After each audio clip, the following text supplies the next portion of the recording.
ఆదికాండము 32వ అధ్యాయం యాకోబు జీవితంలో ఒక కీలకమైన మలుపును వివరిస్తుంది.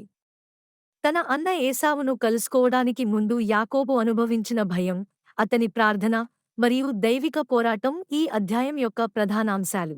యాకోబు తన కుటుంబం, ఆస్తిని యాబ్బోకు వాగు దాటించిన తర్వాత ఒంటరిగా మిగిలిపోయాడు.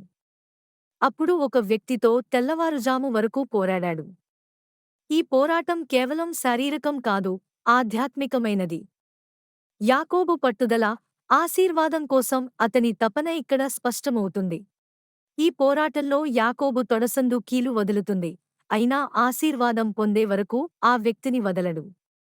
అప్పుడు అతని పేరు యాకోబు నుండి ఇశ్రాయేలుగా మార్చబడింది. ఇశ్రాయేలు అంటే దేవునితో పోరాడి గెలిచినవాడు అని అర్థం. ఇది అతని నూతన గుర్తింపును, దేవునితో అతని సంబంధాన్ని సూచిస్తుంది. ఈ అధ్యాయం మనకు పట్టుదల, విశ్వాసం మరియు దేవునితో వ్యక్తిగత పోరాటాల ప్రాముఖ్యతను బోధిస్తుంది. మన జీవితంలో దేవునితో నిజమైన ఎదుర్కోవడాలు మనల్ని ఎలా రూపాంతరం చేస్తాయో ఇది తెలియజేస్తుంది.